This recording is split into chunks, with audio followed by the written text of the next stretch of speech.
Sveiki visiem! Es ar nepacietību jau gaidu šo raidījumu, tāpēc ļoti īsi. Ļoti daudz cilvēku noskatās raidījumus, bet ne visi ir piesakojuši mūsu kanālam. Tad piesako mūsu kanālam, ja tev ir vēlme, uzraksti kaut kādu komentāru. Bet tagad lecam uz raidījumu. Es esmu Raimons Blisiņš, un šis ir raidījums Klātbūtne. Raidījums, kurā mēs runājam ar cilvēkiem, kuri iet savu garīgo ceļu. Šodien ir super īpašs raidījums, jo mēs esam ciemos pie mūziķa, kuru es ļoti sen gribēju satikt tieši intervijas formātā, Denis Paškevičs. Sveicināts! Jā, sveiks, priecājos. Jā, prieks tevi redzēt, un mēs esam superīgā telpā pie tevis. Un žēl, ka jūs neredzat, tur ir arī dažādas mūzikas lietas. Jā.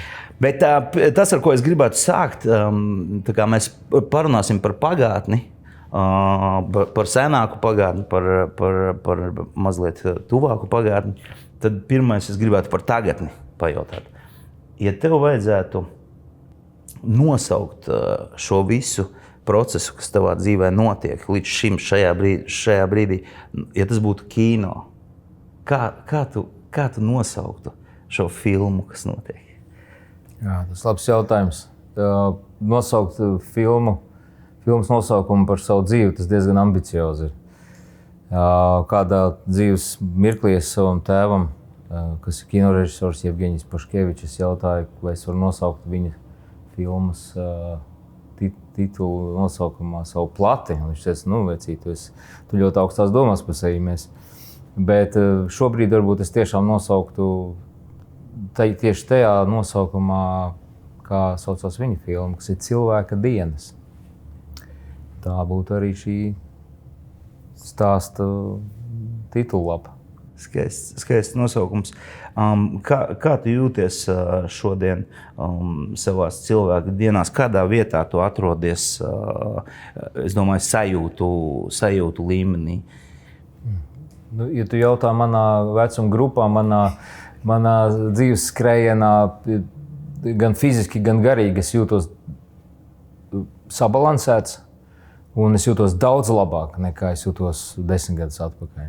Un es jūtos gan iegūst 10 gadus vairāk pieredzes, tā pašā laikā šī pieredze man ir devusi jaunību. Un atmetusi man atpakaļ veselībā, fiziskā kondīcijā tieši 10 gadus atpakaļ. Un es jūtos lieliski. Savukārt pieredze man dod iespēju, satiekot dzīves moduļus, risināt un iet tālāk, uzvarot, veicot vienkārši pareizo ceļu.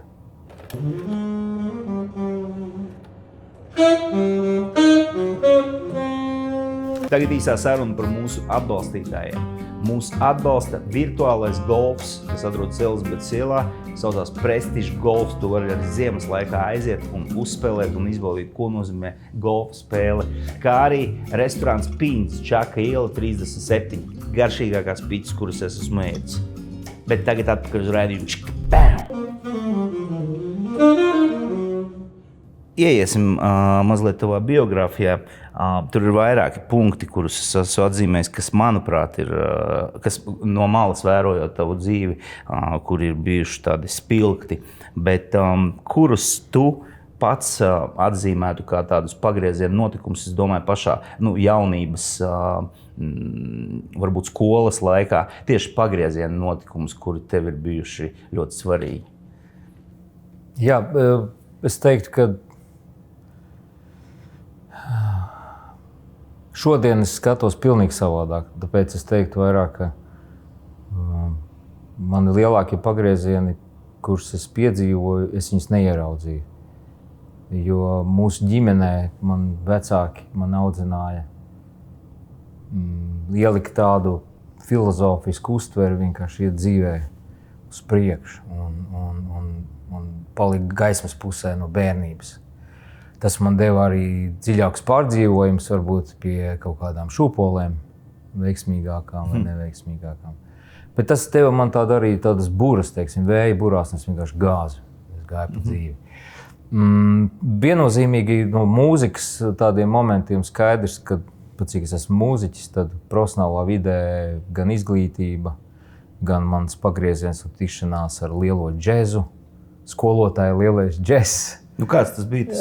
Tie 13 gadi, kā, tas ir laiks, kad tu vēl definējies dzīvē, profilējies, tu vēl nezini, kas tu tāds esi, vai ne?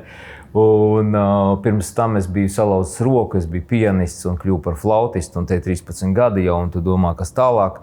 Un tad es sāku spēlēt, improvizēt uz instrumenta. Šis ir saksofons, ja? Bet es spēlēju flautu un arī klavieru. Es varēju stundām vienkārši improvizēt, meditēt. Es jau nezināju, kā tas saucās. Es vienkārši biju kaut kādā mākonī. Un man tā bija kolosāla labsajūta. Un es vienmēr tiecos atpakaļ tajā stāvoklī, kas ir klātbūtne. Un tad vienā brīdī es sāku meklēt brīvo improvizāciju, sāku improvizēt, un tad es sāku domāt, jā, bet es gribētu arī kaut ko vairāk uzzināt, iemācīties par to. Tā kā ir tas brīvais, bet tu gribi arī kādu teoriju. Un tad es sāku meklēt skolotājus. Un tad bija, man bija lielais džess, kas bija man tikšanās ar Raimondu Robiško, kas bija viens no maniem skolotājiem.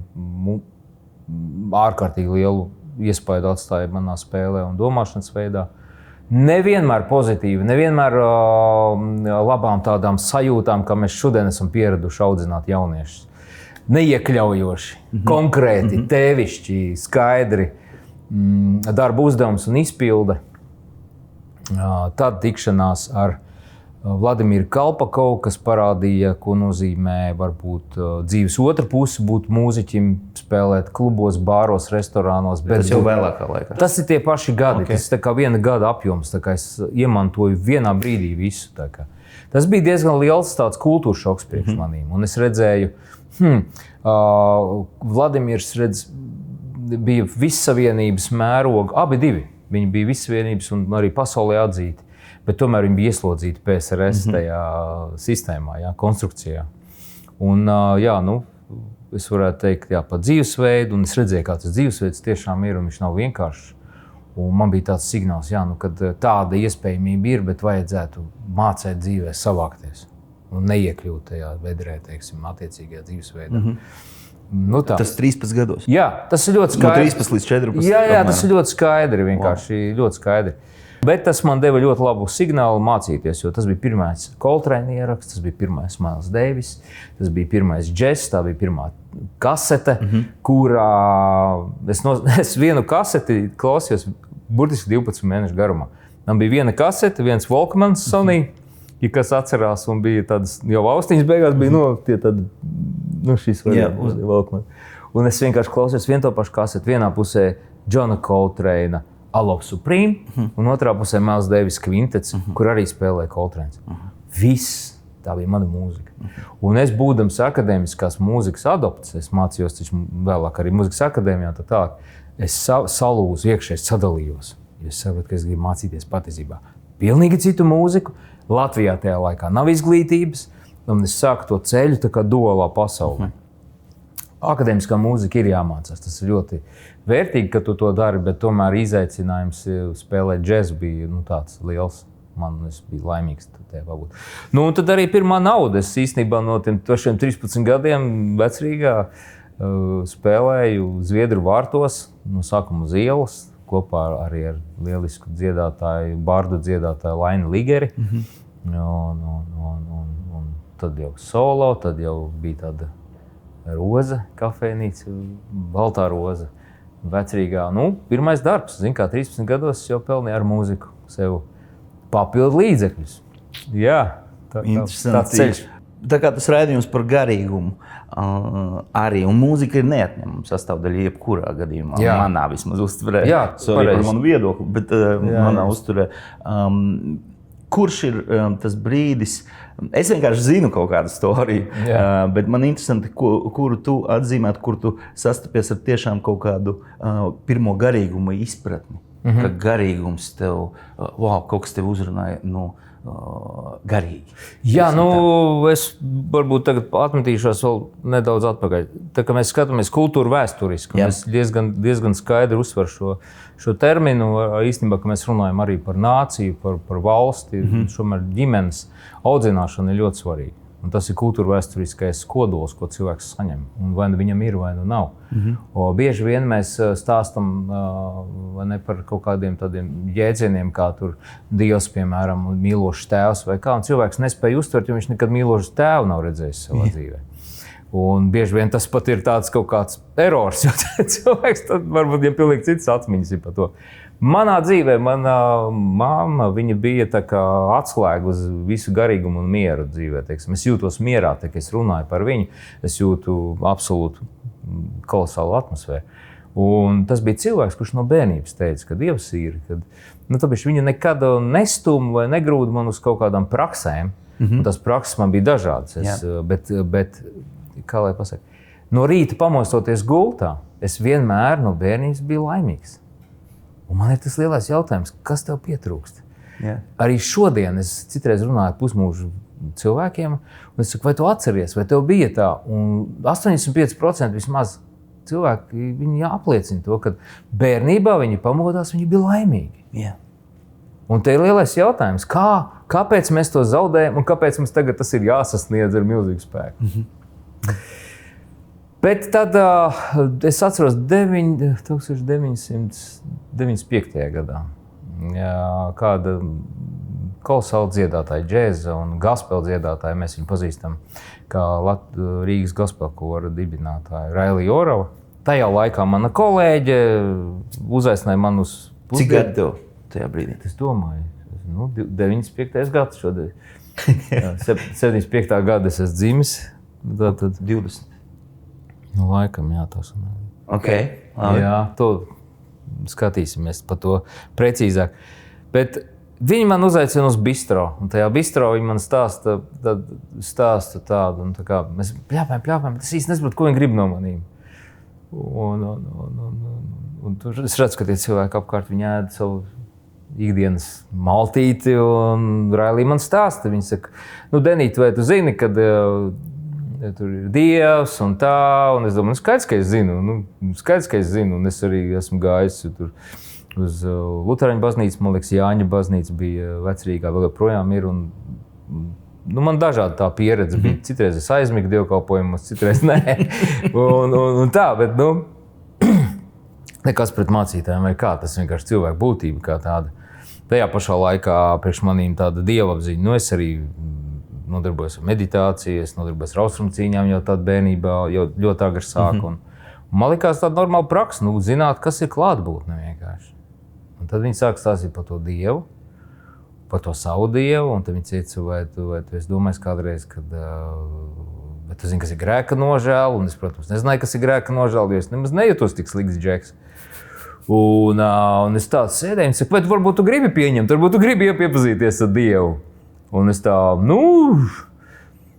tā es pie sevīm uzmetu, zini, kā es tā, kādreiz es tur kaut ko uzpīpēju, kādreiz es kādu glāzi tur iedzeru jaunietis būdams, varbūt kādu tur kaut ko vēl, bet, pa lielam jau es neesmu nekāds sliktais džeks, tā kā normāls džeks, ko es zaudēšu? Es saku, labi.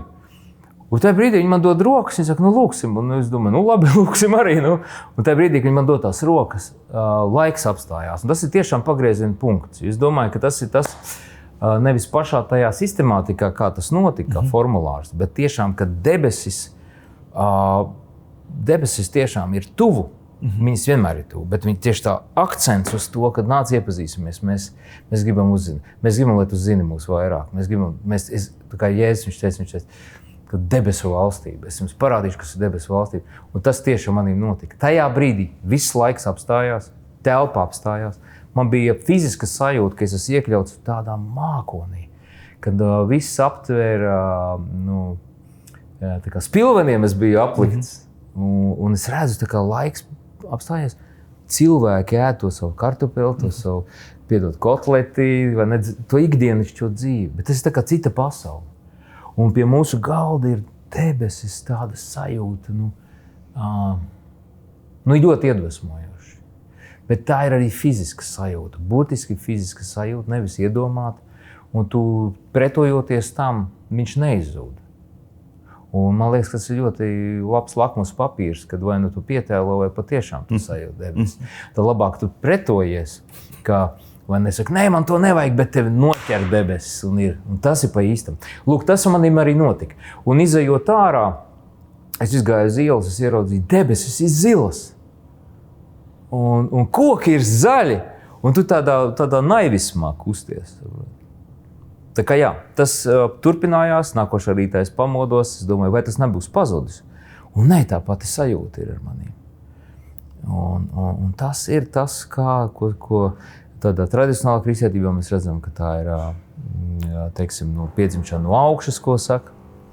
Bet jā, tā bija tikšanās. Un tā tikšanās nekad nav beigusies. Viņa pastāvīga. Viņa pastāvīga. Vienmēr, jebkurā stāvoklī, jebkurā situācijā vienmēr. Tajā brīdī tu jau nodarbojies ar mūziku jau ļoti aktīvi. Tā bija tava dzīve, tā bija tava arī pasaule. Tev jau bija kaut kādi kolektīvi grupas vai tajā brīdī? Jā, es varbūt, man ir jāuzsver, nekad neesmu par to runājis plašāk, bet mēs dzīvojam laika nogrieznī, kad audzināšana sabiedrībā bija skaidra. Viņa nebija šī multitaska vārda, nepiemita šis vārds, bet bija skaidra virzība. Un man bija... Bet kādā nozīmē multitaska? Nebija šī multitaska, es paskaidrošu, kāpēc. Kad mani audzināja mani vecāki, viņi bija 3 varianti. A, B, C. A, tu esi sportists. B, tu esi vizuālais mākslinieks. C, tu esi mūziķis. Viss. Visi man sanāca labi. Vēl joprojām manā dzīvē visi 3 viņi ir, bet mana profesija bija mūziķis. Un tas maksāja, un tas bija brīžiem stingri, brīžiem nepatīkami, bet tas bija tā kinderstūba saucamā, tā bija konkrēta. Tad, ja tu esi mūziķis, tu var to maksāt cenu, tas bija piespiedu kārtā, nebija nekādas brīvās izvēles. Un man vienkārši tev pateica, tu esi mūziķis. Punkts. Dzīvo. Man nepateica, nevienā mācību iestādē, ne manās mājās, kad ar mūziku ir jāpelna nauda. Kad tev būs kādu dienu ģimene un tev vajadzēs viņu uzturēt. Kad tev, saprot, nevienā brīdī, nekurā spotā man to neteica, un visu, ko es esmu iemācījies izdzīvot, es esmu izdarījis savas dzīves laikā pats. Ja? Bet tajos laikos mēs trenējāmies augstākajā kategorijā būt profesionāli mūziķi. Un tā tiešām ir Latvijā, bija kolosāla izglītība vēl joprojām.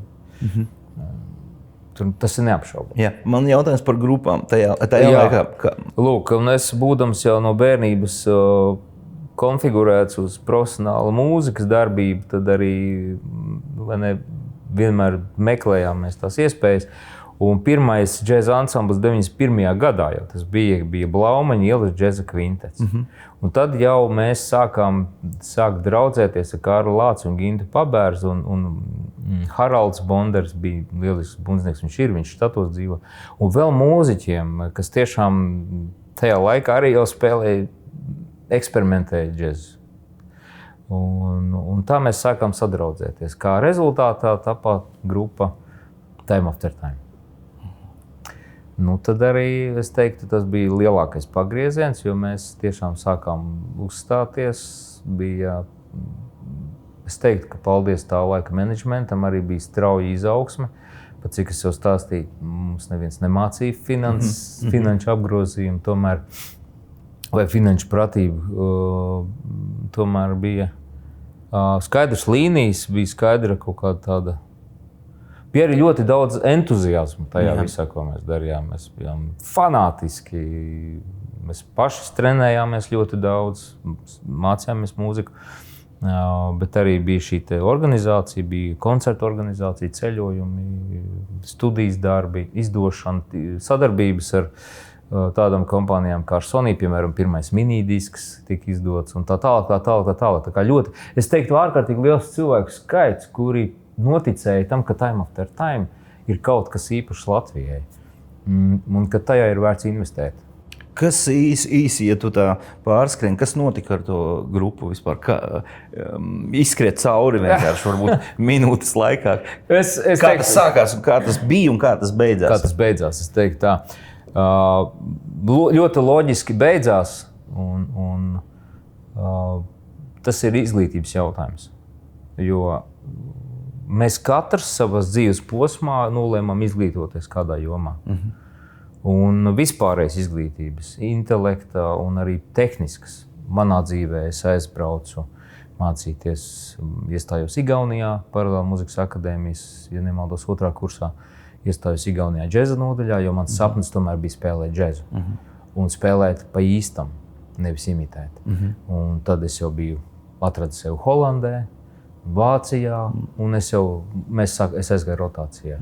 Un savukārt Gins, lielisks latviešu saksofonists, Gins Pabērs, aizbrauc arī uz Dāniju apmaiņas braucienā, un tā tālāk. Un es teiktu tā, ka mēs gluži kā citreiz draudzībā, gluži kā citreiz ģimenē, cilvēka viņš izaug. Un ar to tā ir realitāte. Un tie cilvēki izaug, un viņiem ir citas intereses, un viņiem veidojas citi mērķi, un ja tos mērķus nevar apvienot, tad ir šķiršanās. Un bērns šķīrās. Vai mēs šodien esam draugi? Droši vien, ka mēs esam labi paziņas ar lielisku vēsturi, un šī vēsture ir neizdzēšama Latvijas mūzikas. Jā, tādā kartē. Garīgums atpakaļ aizlidojumam. Tajā laikā, kad tu satikies ar Railiju, ko tu stāstīji, tajā laikā jau bija Time After Time? Jā, tajā laikā bija Time After Time. Un ko viņi teica, kad notika šīs pārmaiņas pēkšņi? Jeb tās nebija pārmaiņas tavā dzīvē? Nē, man tās bija pārmaiņas. Viennozīmīgi tās bija manas pārmaiņas, jo es arī noteikti sāku iet, es atradu draudzi. Pareizi, ka draudze atrada mani, es gāju, protams, draudzē, kurā gāja Railija. Un tajā laikā bija, tomēr tie 90. gadi, ja mēs atgriezīsim pulksteni atpakaļ, bija diezgan sistemātiska, konkrēta mācība. Un es apmeklēju gan draudzi, es apmeklēju gan mājas grupas, gan es arī mācījos Bībeli. Un tas gan bija kaut kas jauns, jo es atradu Dievvvārdā kaut ko tādu, ko es nebiju meklējis, atradis tās grāmatās vai filozofijā. Jo manā dzīvē bija dažādas ezotēriskas zināšanas, bet šis bija kaut kas klase augstāks. Un, protams, kad es sāku grupas biedrus, draugus, mēs jau, kā tajā laikā jauni cilvēki, es, protams, sāku mocīt visus pēc kārtas. Kādā veidā? Es sāku mocīt visus, es teicu, ka viņiem vajag Dievu, kad centos jau no sirds, un tas tādā pilnā, tīrā skrējienā. Ja? Es uzskatu, ka, protams, es pārspīlēju daudzās lietās, un es tā savu karstumu, jo kaut ko iemantojot patiesi labu, tu gribi dot otram arī kaut ko labu. Tas gluži tā kā tev ir zāles pret vēzi, bet tur viņam nedalīs. Un tu īstenībā labs cilvēks dalās. Un kā es mācēju, tā es skrēju no visas spēka, no visas sirds, un es saprotu, ka es beigās ar savu tā bija mana jaunības kristietība. Ja? Tas karstums, es biju nomācījis gan savu mammu, gan savu tēvu, gan savus draugus, gan Time After Time. Kā rezultātā tomēr, pat cik paldies Dievam, kad ir zin kā, ne viss, ko cilvēks dara, ir Dievs, ja? Un otrādāk. Tad tomēr debesis noķēra manus kolēģus, manus draugus tā laika, jā, to pašu. Mēs redzam viņu personīgās dzīvēs, es zinu, ka daudz no viņiem nenoliedz Dievu, kad, piemēram, Kaspars Zemīti mēs bieži redzam luterāņu draudzē. Un paldies Dievam. Tas vienkārši bija debesu radiācija. Ja? Tas bija tam tā bija jābūt. Jautājums varbūt, cik es veiksmīgi to līdz viņam nonesu vai nē. Draudzes laiks. Un tur vienkārši es no turienes tevi startā. Un tas draudzes laiks ir, tur arī tu muzicēji. Tā ir draudze jaunā paudze. Un viņa bija ļoti zināma tajos laikos no visādām pusēm. Bet kas ir zīmīgi, tur bija augstas augsts kvalitātes mūziķis, ja, tur piedalījās. Un tu arī tur muzicēji. Varbūt par to laiku, kas ir spilgts atmiņā, ko tev tas ir devis. Skaties, viss bija bišķiņ savādāk. Okay. Es atnācu uz draudzi jaunā paudze, tā kā es pirmo reizi pēc tās Railijas lūkšanas nācu uz jauno paudzi. Es biju lielā šokā. Bet ir viens ļoti būtisks aspekts, un es to parasti cilvēkiem saku, kad klātbūtne, jeb Dieva debesu radiācija, viņa ir viens no rādītājiem vispār tavā dzīvē vai vietā vai sarunā kā indikators. Tad, kad es nācu pirmo reizi braucu uz Zolitūdu, uz to vietu, es neko nezinot, kas man tur sagaida, es jau 100 metrus no tās vietas sajūtu to pašu, ko es sajūtu bistro. Tas bija tas indikators, ka es eju pareizi. Un te es ienācu iekšā tajā telpā un uzgāju otrajā stāvā. Un tas, ko es dzirdēju, tas bija ārprāts. Tad pirmkārt viss dārdēja.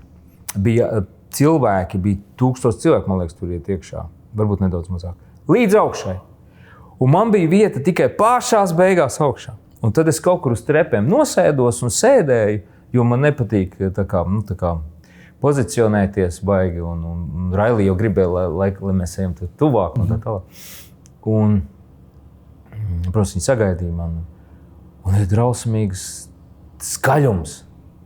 Drausmīgs tieši. Drausmīgs skaļums.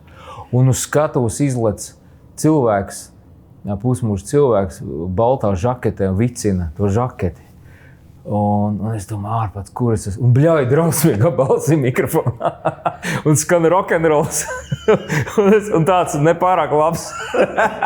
Un es tajā brīdī domāju, Jēzus, kur es esmu nonācis? Kur es esmu nonācis? Un duāla situācija. Te pašā laikā es jūtu debesis, es jūtu to pašu sirds pukstu, ko es jūtu bistro. Bet manas acis rāda pilnīgi diskvalificēts. Pēc mūzikas standartiem neatbilst. Okay. Tas bija tā, un es atceros arī Gins, arī kādu laiku nāca. Man daudz draugi bijuši draudzi, un viss ir pārdzīvoši Dievu klātbūtni. Un godīgi sakot, pat tie visi stingrākie pipari, kur nekad nekrīt ne no kā, un ienāk iekšā draudzē un saka, es nekad mūžā nekritīšu, jūs tur tēlojiet. Visi tie gulējuši zemē. Dievu klātbūtni ir abnormāli, viņi ir kolosāli. Lūk, bet parunāsim par kvalitāti. Kvalitāte īstenībā bija vienmēr Aleksam sirdī. Kas arī īstenībā bija šis Aleksis ir tās draudzes mācītājs. Viņš ir metrs, viņš ir Latvijas gan kristīgās, sabiedrības viens no fundamentiem šodienas kristietības, gan arī tas cilvēks, kurš ir spējis runāt sabiedriski un politiski. Vai ne? Bet runāsim par mūziku. Viņa sirdī bija šī lielā vēlēšanās uz kvalitāti, reprezentēt debesu valstību šodienas valodā. Kā rezultātā mēs kolektējam draudzē ar vien vairāk un vairāk profesionāls mūziķus. Un tas izauga ļoti spēcīgi, arī Time After Time piedalījās projektos, un mēs tur bijām. Un tas bija viens no uzstādījumiem, kad, ja mēs tiešām gribam kāpt uz skatuves un publiski runāt par kristīgu kultūru, tad darīsim to kvalitatīvi. Bieži vien tas nav saistīts ar slavēšanu. Un tāpēc šodien es to ļoti, ļoti smuki atdalu. No vienas puses, man nav vajadzīga slavēšana, lai man būtu kristīga kultūra, vai man vai būtu kaut kāds tāds aspekts, jo es uzskatu, ka patiesa un īsta slavēšana ir individa. Tā pašā laikā mēs gribam reprezentēt, mēs sabiedriskajam reprezentatīvi, tad, protams, kvalitāte ir liela nozīme. Tas ir forši. Diemžēl mēs nevienmēr to redzam kristīgajā sabiedrībā un tā tālāk. Mēs sakam citreiz labāk svaidījums par kvalitāti un tā tālāk. Šie postulāti manā pasaulē viņi ir mainījušies. Man interesē īsts vairāk, protams, un tāpēc es varbūt izslēdzu vispār ārā. Ja es redzu, ka nav kvalitātes, tad man pat arī nevajag to. Es palieku tajā zonā, kas ir kvalitāte garīga. Okay. Bet jā, ļoti daudz mūziķi. Un tad parādījās viena grupa. Tā, Time After Time parādījās. Time After Time, tur tās draudzes. Tu runā par mūsu lietu, jā, ok. Par to grupas, tur bija JC House. Jā, JC House.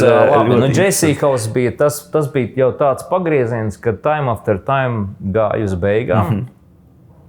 Bet man kā garīgam tā laikā jau līderim, bija vēlēšanās atstāt un uzbūvēt jaunajiem mūziķiem, jo viņi bija jaunāki mūziķi par maniem, zināšanas un dot viņiem iespēju. Bet aiz tā visa stāvēja kaut kas vairāk, un tā vairs nebija mūzika. Tāpēc vienā brīdī es arī J.C. House muzikālo daļu tā kā palaidu vaļā.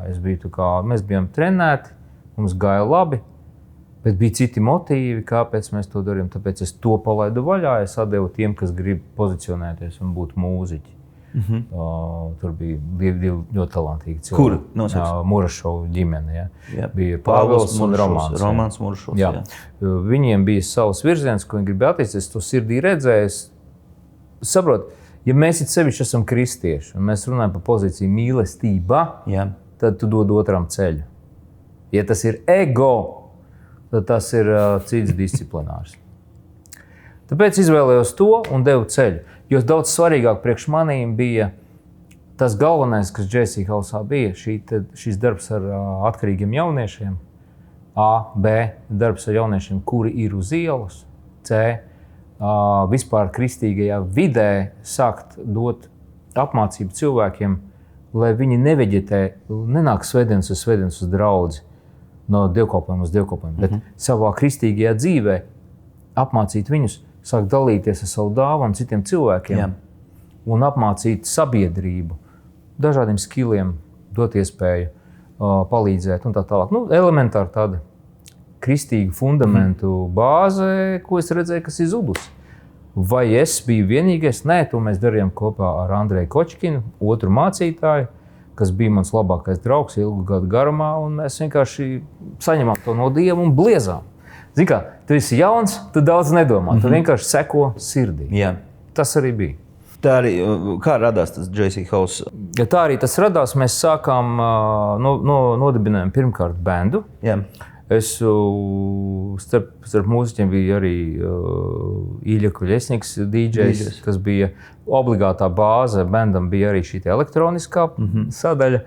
Ja mēs spēlējam hip-hop sākumā, hip-hop jazz, tāpēc, ka tas ir mans virziens.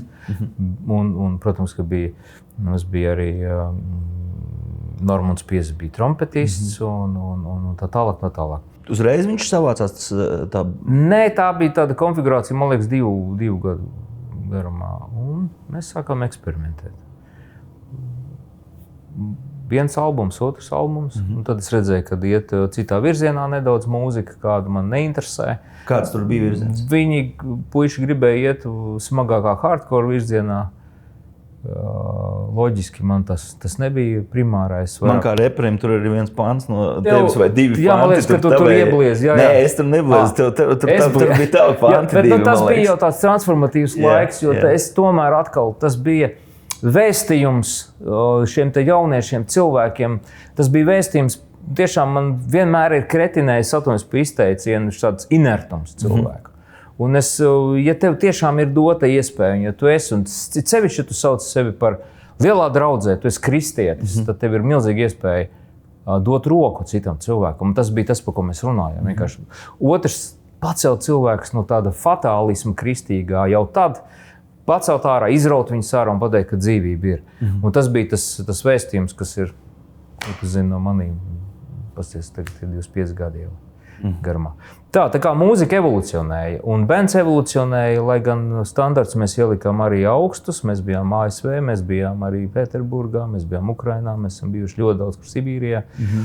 Mācījuši, stāstījuši, trenējuši, devuši meistarklases. Īpaši vienmēr esmu bijis par to, ja tu gribi būt profesionāls draudzē, kā jau es teicu, slavēšana un tā. Ej mācies, tev ir jābūt zināšanām un tev ir jābūt skillam, jo, ja tu esi profesionāls mūziķis, tu vienkārši gluži kā samurajs, tu guli ar savu zobenu, tu zini savu ieroci, tu zini teoriju, praksi un tā tālāk. Jā. Un tad galu galā J.C. House, kad sāka, tu gāji citā virzienā, tas bija arī laiks, kad tu beidzi ar to aizgāji prom no tās draudzes vai? Nē, negluži, nē. Kā tas noritēja, tas J.C. House, tas nobeigums? J.C. House bija paralēls stāsts, jo mēs tiešām taisījām gan teltis, mēs strādājām ar jauniešiem. Mēs braucām, likām, mēs strādājām ar pašvaldību. Ļoti tas bija sabiedrisks darbs, tieši kā, tā. Manuprāt, vajadzētu rezonēt draudzē sabiedrībā. Vēl joprojām es tā uzskatu. Tieši tā. Vai ne? Pēc tam mēs dibinājām tajās pašos reģionos grupas cilvēkiem, kur tiešām šie te kristieši, kas bija, nestoties no konfesijas, vai viņi varēja darboties tajās vidēs, profesionāli klubi, tādu veidošanu. Un tas vairāk manā dzīvē svarīgāks par mūziku kļuva tieši šis darbs, jo realizējos kā džeza mūziķis es citur. Man nebija šī fetiša kāpt uz skatuves, un vēl joprojām kāpt uz skatuves, spēlēt slavēšanā, un tā tālāk. Man nav šī fetiša. Es piepildu sevi vai nu savā practice room, vai arī tūrē Eiropā, Āzijā un tā tālāk. Līdz ar to mainās svara zona. Ideja palīdzēt, veidot, rezonēt kaut ko, kas ir vairāk. Ja? Un tas bija tas. Es biju paralēli arī latviešu straumas mācītājs. Draudzē, un mums bija vairāk simti cilvēki. Mēs sākām diezgan spēcīgi sludināt par žēlastību. Ap to izauga vien lielāka klātbūtne. Un bija tiešām tāda debesu kustība, kas arī paņēma man uzmanību. Vienkārši tu mūziku zaudē tajā brīdī. Mūzika jau bija uz skatuves, bet tieši tajos dievkalpojumus īstenībā mums bija vienmēr mūzika, kas teica, nekad, lai viņi nepārstājās, sludinot, lai vienmēr ir mūzika. Bet tas uzsvars mainās. Tev ir tas svars, kas ir svarīgākais. Ir skaistas lietas, un ir arī varbūt mazliet grūtākas. Man interesē, kā tu esi izgājis cauri arī savā dzīvē kaut kādām grūtiem mirkļiem. Un viens no tiem ir, varbūt viņš nav super ērts, bet pieņemsim laulība, tev ir pirmā laulība bija šķirta, un ko tas priekš tevis ir nozīmējis, ko tas no tevis ir prasījis, kā tu esi ar to ticis galā. Jā, te ir sabiedrībā ir dažādi stereotipi par to, kas ir labi un kas nav labi. Un dažādās sabiedrībās ir dažādi šie uzstādījumi. Atkarīgi no tā, kādā zonā tu atrodies, kādā sabiedrības pusē tu atrodies, attiecīgie nosacījumi, jeb likumi uz tevīm atstāja iespaidu. Jo tev taču ir svarīgi būt piederīgam. Obligāti.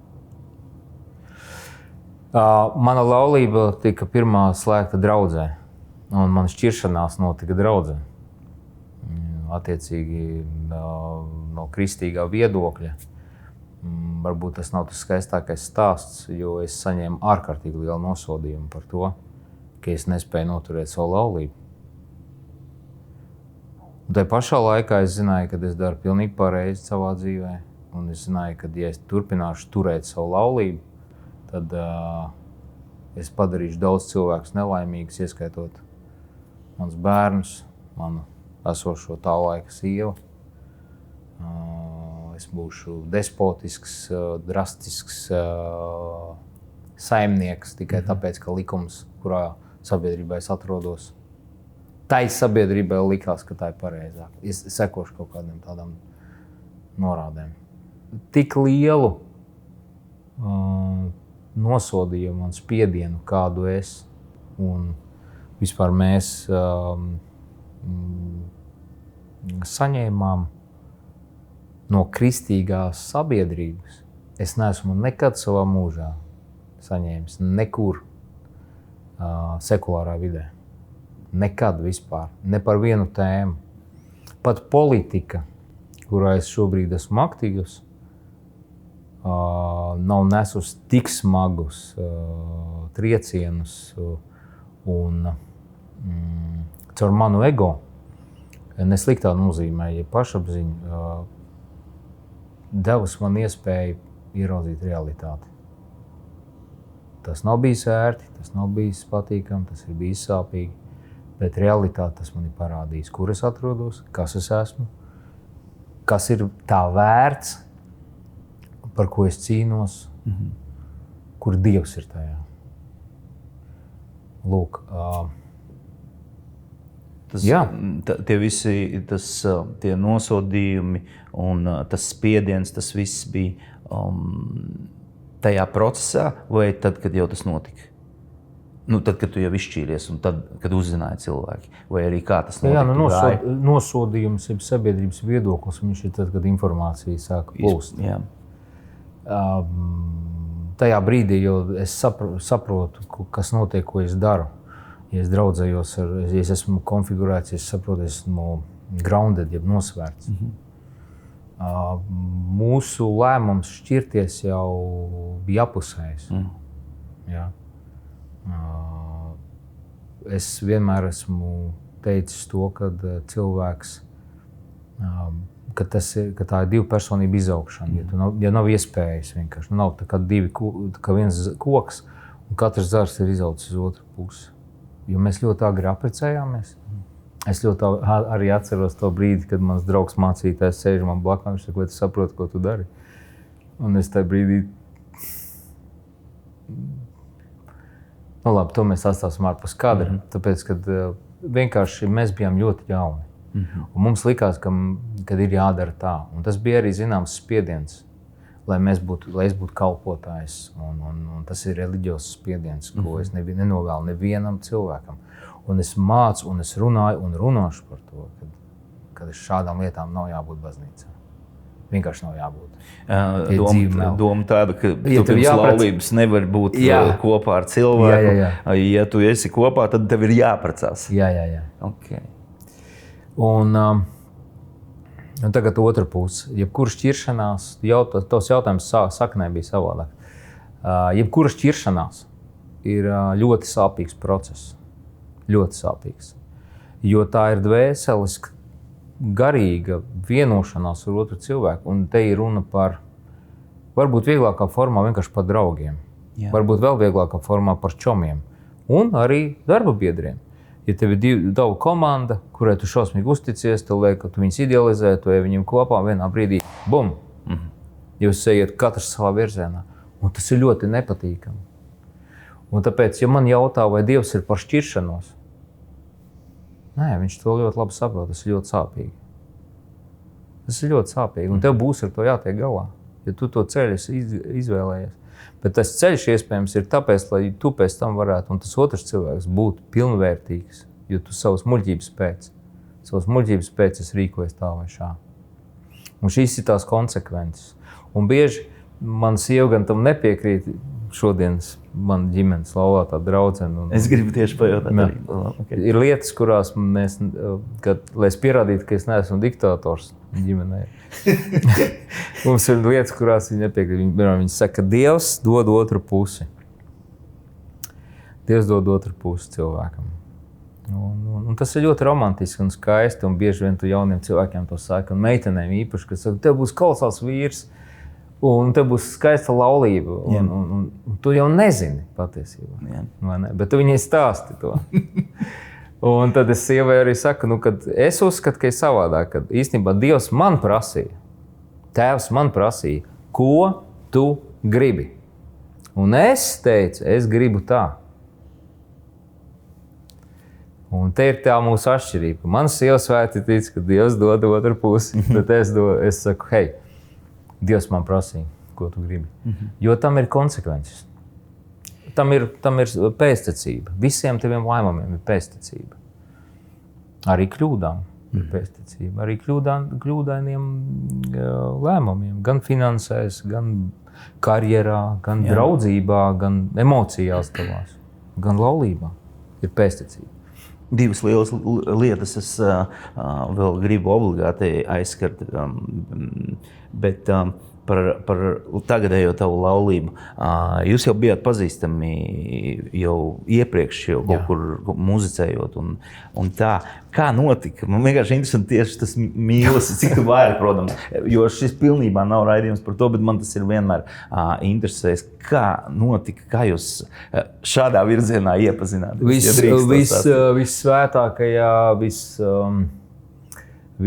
kā tu vien var iedomāties, vistīrākajā veidā mēs tiešām bijām pazīstami no 91. gada. Un īstenībā Jolanta, kas ir pasaules klases mūziķa, dziedātāja, pedagogs, vokālēs un šobrīd politiķi, viņa savā jaunībā pavisam tepat uz Čaka ielas bija Bimini džeza klubs. Es biju puišelis, un viņa arī bija ļoti jauna meitene, un mēs tur gājām tusēt, es gāju viņu klausīties. Un tad mēs satikāmies draudzē, baznīcā. Viņa gāja tajā pašā baznīcā. Un nebija nekādu vispār indikāciju, jo man pilnīgi neinteresēja. Un viņai arī.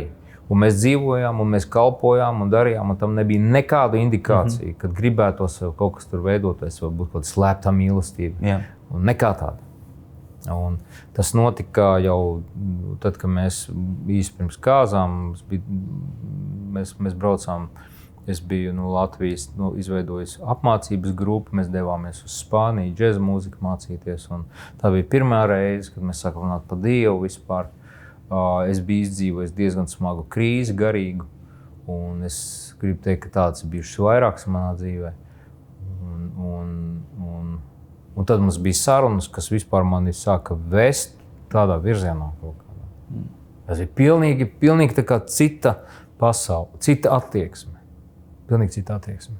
Un viens vārds, tā ir cieņa, viena pret otru cieņa, ir liels fundaments. Ģimenē, draudzībā, darbā, ja tas zūd, tas ir viens no stūrakmeņiem. Cieņa pazūd, viss beidzās. Un jā, to es redzēju, kad ir cieņa, ka mēs veidojam kaut kādu attiecības un tā. Kā draudzē to uztver jūs? Mēs jau nebijām vairs jaunajā paudzē tajā laikā. Es biju nolicis pozīciju kā mācītājs tur. Mums bija beidzies Jazzy House, un tas bija nodots citiem cilvēkiem, jo tur bija pēctecība un savu evolūciju šim te visam. Jaunie mūziķi bija atraduši sev dažs labs jau Maskavā un popmūzikā. Darbs bija veikts, darbs bija pabeigts, darbs bija kvalitatīvs, paldies, ejam tālāk. Mani vairāk interesēja eksistenciāli jautājumi vispār, kā tikt ārā pēc, teiksim, tādas varbūt totalitāras garīgas organizācijas uz sliedēm atpakaļ, kā būt pašpietiekamam, kā zināt Dievu. Kā dzirdēt Dievu, kā saprast Dievu, kā saprast Bībeli, vispār evaņģēliju. Ne no kāda mutes, bet saprast pašam, autonomi ar Dievu kopā. Un tā sākās mans ceļš. Tā kā es teiktu... Tajā laikā tu nebija? Es nebiju konkrētā draudzē, es biju citā pozīcijā. Es tev pateikšu, kāda bija mana pozīcija. Īpaši pēc tam, kad kristīgā sabiedrība sāka mūs spiest, jo mēs esam populāri, sabiedriski cilvēki, abi divi. Mēs izgājām tajā ellē, ko sauc, kā saka, cilvēks pats sev rada elle, ko sauc par dzelteno presi, vai ne? To visu mēs zinām. Un tam mēs izgājām visam cauri. Un ļoti žēl, ka kaut kāds otrs puses dabūja ciest no tā visu. Bet visi jau zināja, ko ir ēduši. Tā kā, teiksim tā. Anyway. Bija vienkārši bija tā kristīgā sabiedrība gāja ļoti pret mums, un tā bija tāds stāvoklis, ka es teicu, ka vispār baznīca vai kristieši man kāds 5 metru attālumā vienkārši nelaidiet to. Tā kā es esmu totāli vīlies gan cilvēkos, gan nedievā, bet sistēmā. Un tas man dod ļoti labu apziņu šodien, pēc 18 gadiem, izvērtēt un būt tik un tā būt vēl tajā zonā, kad es redzu falšu vai es redzu kaut kādu manipulāciju, tad runāt par viņu atklāt nebaidoties. Un tajā ziņā es saku, šī mana bagāža, šī mana pieredze, es esmu priecīgs. Tā. Jā, laulība bez mīlestības nevar pastāvēt, tas ir baigi svarīgi. Tu vari strādāt, cik tu tur gribi. pumpēties un pietupienas taisīt, un var mēģināt, un vajag cīnīties. Bet ir kaut kāds punkts, kad jūs vienkārši saprotat, kad ir jāiet tālāk. Varbūt tas nav populārs viedoklis. Un es tiešām neaicinu cilvēkiem šķirties kā mācītājs vai garīgi ietekmes cilvēks, bet ir situācijas, kad ir jāspēr tas solis. Denis, tu esi mūziķis, un mēs dzirdam ļoti interesantu tavu dzīves stāstu. Kā tu savieno? Es to jautājumu negribu klātbūtnes raidījumā jautāt, bet es tomēr tev gribu pajautāt. Mēs vienreiz satikāmies uz ielas, uz Barona ielas, un nebija laika tev, un man arī nebija īsti laika. Un es saku, Denis, man ir viens jautājums. Vienkārši es gribu saprast, kas notiek. Mūziķis un politika. Kādā veidā? Es te negribu neko reklamēt, nekādas politiskas, neko virzēt, bet es tieši tev vēlos, kāpēc politika? Kā tu aizgāji politikā? Kā tas ir iespējams? Es gribu varbūt šeit teikt, ka tieši viens es to nebūtu darījis. Pirmā doma. Otrā doma. Šeit ir stāsts par stipru ģimeni un par dzīves draugu. Un šī mirklī tā ir Jolanta Paškeviča, kas ir mana sieva, un šī mirklī es gribu izcelt viņu, jo viens cilvēks es to nebūtu darījis. Tā bija mūsu ģimenes lēmums. Tas bija mūsu ģimenes lēmums. Tas bija ne tikai mans ceļu sākums politikā, bet arī viņas. Un viņas ceļu sākums. Tas bija tāds unikāls gadījums, kad pāris dodās cīņā kopā. Tas bija ļoti izaicinoši. Un diviem vārdiem sakot, raksturojot laiku, kad mēs visi saskārāmies ar cilvēku genocīdu Covid-19 formā, mēs sapratām, vai nu politika nodarbosies ar mums, vai nu mēs sāksim kaut ko ietekmēt politikā. Mūsu apziņas pēc mēs to darījām ne tikai sev, jo mēs sapratām, ka mums ir dota ietekme sabiedrībā un mēs neko ar to nedaram. Mums vajadzēja sagrupēties, mēs pieņemām lēmumus un sapratām, ka mēs iesim pretīm cilvēkiem. Mēs iesim viņiem pa priekšu, lai dotu brīvību, tiesības izvēlēties, un tā soli pa solim mēs gājām iekšā. Tā ko tu sauc par politiku. Bet kāds ir? Es pilnībā tajās tēmās neorientējos, tāpēc varbūt vienkārši jautājumu. Kas ir tas status tagad politikā? Kur tu esi politikā? Mēs esam politiskas partijas, jau līdz mēs skaitījām, man liekas, 5. gads. Politiskas partijas līdzdibinātāji, kas ir Latvija pirmajā vietā. Mēs esam Aināša Lesera komandā. Mēs esam deputātu palīgā abi divi. Mēs esam Saeimā. Tā ir mūsu ikdiena. Mēs esam frakcijas sapulcēs. Ko nozīmē deputātu palīgi? Tas ir oficiāls kaut kāds. Tas ir darbs. Tas oficiāli ir deputāts un tu esi viņa palīgs. Jā. Labā roka. Labā, kreisā, kura roka. Bet es teiktu tā, ka mēs piedalāmies, un tas ir ļoti būtiski. Mēs piedalāmies gan komisijās, kur vakar, piemēram, bija ļoti svarīga komisijas vērtēšana par attālināto un tālmācības izglītību un mājmācības izglītību un visiem šiem jautājumiem. Mēs esam tie, kuri iestājās pret Stambulas konvenciju un LGBT plus un LGBT jeb liberālām vērtībām. Okay. Mēs esam tie cilvēki, kuri īstenībā balsta un ir komandā, kur ir Lindas Liepiņas kā frakcijas vadītājas komandā ikdienā. Un mēs esam tie cilvēki, kas ir iesaistīti procesos, kā balsos, kādi likumi, kas ir Saeimas kaut kādā mūsu flanka dienas kārtībā. Kā tu savieno to ar garīgumu? Bet garīgumu tādā nozīmē, ka kā tu, tā politika, man liekas, ir mans tās virspusējs skatījums ir super netīra. Tiklīdz kāds profiņš kādā jomā ieiet politikā, es nezinu, varbūt ir kāda laba piemēra, bet pārsvarā viņi uzreiz zaudē tur kaut kādu savu to profesionālo labo pusi. Tas ir tas, ko es pamanu. Kā tu to savieno? Kamēr tu uzdevi jautājumu, man bija 3 atbildes. Man ir diezgan grūti noturēt to. Pirmais, es esmu pateicīgs saviem vecākiem un dzīvei, kad man ir džēza mūziķa izglītība. Kad man ir audzinājusi starptautiska skatuve, kas nav tikai saksofona spēle, bet tas ir mūzikas menedžments, ļoti daudz krīzes menedžmenta, mediācijas, ļoti praktiskas. Teiksim, krīzes menedžments ir viens no skilliem, kas manā dzīvē ir trenēts daudzu gadu garumā. Pateicoties mūzikai, profesionālai vidē. Tas man pilnībā noder tur, kur es atrodos šodien, profesionālā vidē. Es arī mācu mūzikas menedžmentu attālināti kā mentoringu, un man ir tādi kursi, un mēs sarunājamies par šīm lietām. Tas ir daļa no tā, kas pēc dzīves, pa dzīvi esi. Redzi, garīgums un reālā dzīve. Tu izejot uz ielas, taču arī no baznīcas izgāja ārā. Pirmais, kas tevīm ir, tev jau ir netīrs kurpes. Tāda ir realitāte. Jautājums jau nav kurpēs vai netīrā ielā, bet cilvēkā, kurš ir izgājis. Tāpēc, kur mēs atrodamies, mēs atrodamies interesantā, izaicinošā un dažādā vidē. Jautājums jau nav vidē, jautājums ir mūsu piederībā. Un mēs ar sievu un lielu daļu mūsu komandas, mēs esam piederīgi debesīm. Mēs to apzināmies. Ir daudz cilvēki, kas to neapzinās, bet mēs apzināmies to. Attiecīgi, mēs atstājam iespaidu. Ne vidi uz mums atstāja iespaidu.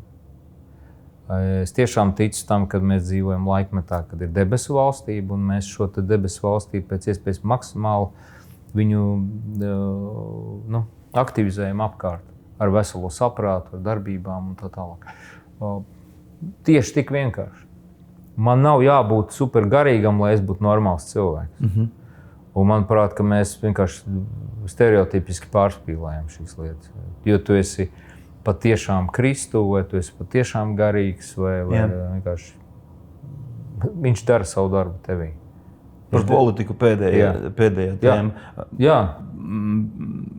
Vai ir cilvēki, kuri ir pagriezušies prom, tad līdz tu iegāji? Jā, vai izmainījās mana karjera, vai izmainījās? Tas ir jautājums, jo es gribēju tikai uzsvērt vēlreiz to, kad nonākot saimā, ja tev ir postulāti ticības kaut kāda, un tev ir vērtību skalā, mums nav jāiet tevīm vienā baznīcā, lai mēs sapratu, ka liberāla audzināšana sabiedrībā novedīs pie krāha. Un, mēs atbalstīsim, teiksim, mēs mainīsim satversmes likumu un atbalstīsim teiksim, LGBT plus vērtības, kad bērns nezina, kas viņš ir, meitene vai zilonis, kad tam nav nekādas nākotnes sabiedrība, mēs paši sev apēdam. Tāpēc vienīgā iespēja, ko tu vari darīt, ir mainīt šo likumu, bet tu to nevari mainīt pie savu televizoru, dzerot aliņu, graužot čīpšus un svētdienos ejot uz baznīcu. Tieši tā tas arī notiek. Bet tu vari to izmainīt, ejot balsot vai dodot mandātu cilvēkiem, kuri to var izmainīt. Un tavs uzdevums vienkārši to sākt saprast. Tajā brīdī šie cilvēki ar mandātu sāks pēc sirdsapziņas cīnīties par tavām tiesībām. Ja tu nogulēsi to brīdi, ka jāiet balsot, neko nedarīs, tad cīnīsies tie, kuriem tu iedevi mandātu. Un tie cilvēki darīs pēc saviem postulātiem. Tā arī viss kristietība. Tajā vietā. Tagad pa karjeru. Karjera absolūti tajā brīdī, tajā dienā, kad es parakstīju dokumentu, ka mēs esam pret piespiedu vakcinēšanu un Jolanta. Tajā brīdī mēs parakstījām savai Latvijas karjerai nāves spriedumu. Mēs parakstījām to, kad mēs neesam vēlami Latvijas koncertzālēs. Mēs parakstījām to, kad mēs neesam vēlami darba vietās. Mēs parakstījām, tas ir tīri burtiski tāda rezonance. Tā notika. Un tas notiek vēl joprojām. Un tāpēc labi, no vienas puses tas man deva ļoti lielu motivāciju būt starptautiskam. Veidot šo mūzikas biznesu starptautiski. Bet vai tas ir godīgi? Nē. Vai tas ir forši no Latvijas? Nē. Vai es gribētu dzirdēt lielāku atbalstu no latviešu publikas, no kristīgās vides, no tiem, no kuriem mēs nākam, vai ne? Es gribētu dzirdēt lielāku atbalstu. Tāda ir īsa atbilde. Ārkārtīgi dziļš kritiens, ārkārtīgi arī no starptautiskās vides, tiklīdz es sāku runāt, piemēram, par savām vērtībām, pat nepiesaistot to kādai kristietībai vai baznīcas kultūrai, runāt par vērtībām. Es zaudēju kolosālu tajā brīdī draugu, kur mēs vairāk kā 10 gadus strādājam Kopenhāgenā. Es zaudēju visu savu Dānijas stāstu, es zaudēju savus kontraktus, ierakstus studijās. Es zaudēju mūziķus, es saņēmu to, ko jūs jaunāki cilvēki saucat par heitu. Es saņēmu heitu no ASV, tiem mūziķiem, kas ir demokrāti, nevis republikāņi. Tā kā, absolūti jā. Absolūti jā. Ietekmi ir šim lēmumam. Ļoti labi. Ļoti labi. Un tas ļoti trenē. Tā kā īsa atbildi, jā. Garīgums, kad mēs runājam par garīgumu, viņu var dažādi izprast. Un šis vispār raidījums ir par to, ka es vienkārši vēlos izpētīt, ko katrs ap to saprot. Un kas ir vienkārši jautājums īstenībā? Kas ir tās lietas praktiski, kā tu iegūsti mieru savā ikdienā, jo var redzēt, ka tas ir bijuši dažādi un vēl joprojām ir dažādi viļņi. Tad kas ir tas, kā tu praktiski, garīgā kaut kādā veidā vai praksē, kā tu iegūsti? Man ir 2 fundamentāli pagriezieni dzīvē, kas ir bijuši. Viens no tiem ir ko tu saki, miers. Miers ir kaut kas ļoti īpašs. Miers nav vienkārši sirds stāvoklis. Miers ir, manā pasaulē miers ir tas, es vienmēr esmu stāvējis uz to, kad Jēzus atnāca pie mācekļiem un teica, savu mieru es jums dodu. Un tas ir kaut kas vairāk vienkārši par emocionālu stāvokli. Tas ir garīgi. Tas ir pirmais fundaments. Tajā es dzīvoju. Tā ir telpa. Tā ir telpa, kurā mēs redzam, kad es saku, jebkuram vīrietim, ar ko man ir darīšana, es saku, pirms tu kaut kādu lēmumu pieņem, vai tu slēdz biznesa līgumu, vai tu ej uz kādu radikālu virzienu, tev ir vienkārši aizej no cilvēkiem, aizej prom no cilvēkiem vienkārši un parunā ar tēvu. Burtiski pasaka saviem vārdiem, izskaidro debesīm, kas ir vajadzīgs, un saņem atbildi. Bieži vien maniem draugiem, vai cilvēkiem, kurus man sanāk mācīt, es saku, atnāc ar to atbildi pie maniem, uzraksti viņu. Es gribu redzēt, ko tev Dievs pateica. Tas ir ļoti būtiski, jo bieži vien mēs paliekam tajā pirmajā fāzē, tikai mēs ejam jautāt, mēs ejam mežā, mēs mētājamies, bet nav atbildes, nav mandāta. Pirmā lieta. Otrā lieta, kas bija būtiski. Bija būtiski, kad nevis es sevi glābju, bet bija būtiski, un tas bija daudz gadu darbs, man bija saprast, ka es esmu glābts. Un kad vairāk par jebkādu manu spēju izrādīt interesi par garīgumu, par debesīm, par labo, es ieraugu savā dzīvē to, ka īstenībā visu šo manu mūžu debesis ir izrādījuši milzu un daudz lielāku interesi par mani, nekā es pret viņiem. Ir pilnīgi opozīti, es uzsaucu par opozīto ticību. Kad debesis ir mani glābušas, debesis ir atdevušas savu vienpiedzimušo dēlu, debesis ir iejaukšās manā dzīvē, debesis ir bijuši, kad es esmu bijis burās, kā tu teici, un ir tāda perioda dzīvē bijuši, ir krīzes bijuši, debesis man ir vilkuši ārā. Varbūt man gribējies to ir ātrāk procesu pieredzēt, man ir gribējies to skaidrāk pārbaudīt un tā tālāk, bet nē, tas ir tajā ritmā noticis, un es esmu dzīvs, es esmu vesels. Un redz, ko es sēžu tavā priekšā, tikai tāpēc, ka tās debesis ir. Ka es esmu teicis, ka man tās debesis nevajag, kad es viņas ienīstu. Es esmu teicis, es vispār šito cirku visu beidzu. Es atdošu vispār bieži citā virzienā, atdošu savu dvēseli, kam tur, un es dzirdēju tikai smieklus. Mīloša tēva smieklus. Dēlim, viss būs kārtībā. Viņš ir ieinteresēts vairāk mūsos nekā mēs viņā. Un tā ir labā vēsts. Tas man izmainīja visu, tas man dod garantiju, Kad man saka politiski, ka man ir politiskais līderis, ar visu cieņu es saku, man ir politiskais līderis, jā. Bet man ir cits līderis, man ir viens kungs. Un viņa vārds ir Kristus. Viss. Man nav dubulta spēle, un tas ļoti vienkārši. Fināli jautājumi. Nu, aiziet. Mūzikas albums, kas pirmais nāk prātā, kuru obligāti jānoklausās cilvēkiem. Bet izņemot to albumu, kuru es ceru, tu pateiksi arī par viņu. Tu gribēsi, es pateikšu. Jā, Nu, vispār es teiktu, ka jānoklausās ir Tenka, ko ir izdevusi Jersey Records. Tas bija viens no maniem grūtajiem laikiem dzīvē, un es jau biju sapratis, kas ir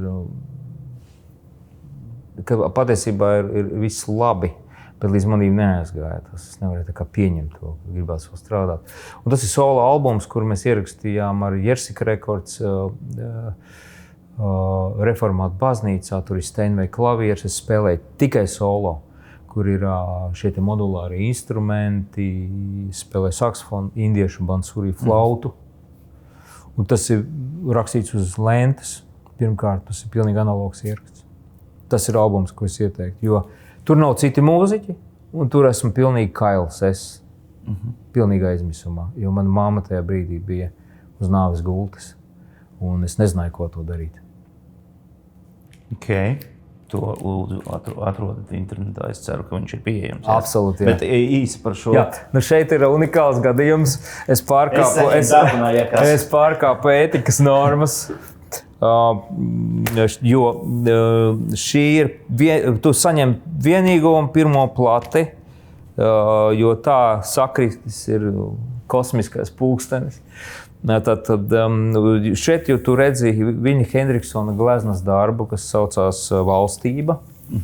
Šeit ir Odiona Šehovcova dizains platei, un tas ir jau otrais Code of Ethics, mums ir numur 1 un numur 2. Šis ir mūsu demonstrācija, tas ir trio, kurš ir ierakstīts Eiropas džeza kokā, ģenealoģiskā kokā, ka mēs esam vieni no stila radītājiem. Par šo albumu jau ir izteicies Budapeštas džeza festivāla mākslinieckais vadītājs un tā tālāk un tā tālāk.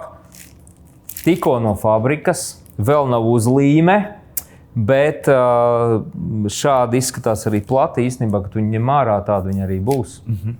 Code of Ethics, Denis Paškevičs trio, un lai tev skan šī mūzika mājās. Paldies! Šo jūs arī varēsiet ievērtēt. Sāksim tūri martā. Mēs sāksim tūri. Turpinam vēl fināli jautājumu. Tagad, tātad, kādu īpašību cilvēkā tu vērtē visaugstāk? Tādu godīgumu visticamāk. Jā. Bet, zini, tāds godīgums ir dažādi. Ir tādi taisnības mīļi. Taisnības mīļi nav godīgums, bet ir tāds godīgums, droši vien tas rezonē caur savu godīgums pret sevi. Tas godīgs pret sevīm, tas man rezonē ārā uz citu cilvēku vienkārši tādu. Tas arī dod mieru īstenībā. Tāda godīguma forma. Okay. Sirds godīgums. No kā tev ir bail? Šis ir dziļi psiholoģisks jautājums, jo pēc standarta man vajadzētu teikt, ka man bail nav ne no kā. Bet es esmu dzīvē bijis situācijās, kad bail ir. Un nezinu, kāpēc pat tu tiec tam ar visām bailēm, tu dari varoņdarbus. Un tie varoņdarbi ir tā kā dažādās situācijās esmu bijis, tāpēc īsumā būs grūti. Zinu, kas ir smaga slimība, zinu, kas ir nāves draudi, zinu, kas ir zaudēt mīlestību, zinu, kas ir būt nodotam, zinu. Tā kā, ko es sev mēģinu iemācīt, lai es nepārāk daudz kontrolētu savas ģimenes, ja bērnu dzīvi, jo man ir varbūt bail par viņiem. Ar sevīm jau es tikšu galā. Un lūk, tie ir tie dziļie momenti, ar ko tev jāmāk saprast, cik daudz tev ir tomēr jāatļaujās uzticēties debesīm, jo viņas par to rūpējās. Un tu nevari pārmenedžēt lietas pārāk daudz. Atbildēji. Kas tev iedvesmo? Man iedvesmo interesanti cilvēki. Man iedvesmo šo cilvēku atrašanās dabā, dzīvē, situācijās. Man iedvesmo ceļot, man iedvesmo tā vide, kurā planētā mēs atrodamies. Jo viņi ir ļoti saistīti ar garīgumu. Viņi ir ļoti saistīti ar debesīm šodien. Daudz vairāk, kā mēs spējam iedomāties. Un tā realitāte īstenībā, ka mēs ieraugam to debesu realitāti, mēs viņu ieraugam arī caur šo te ikdienu. Un tas man iedvesmo, tā miedarbība.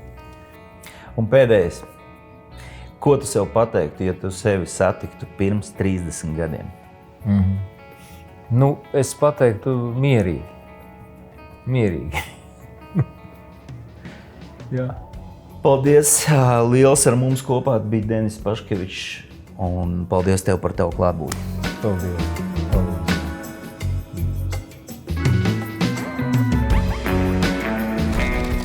Nu ko, tagad iekomentē, ko tu domā par visu to, ko mēs šodien runājām. Kas tev aizķerās, kas palika, kas patika, kas nepatika. Turpinājumā spied subscribe un like, un pats galvenais – liela pateicība par tavu klātbūtni. Tiekamies nākamajā raidījumā.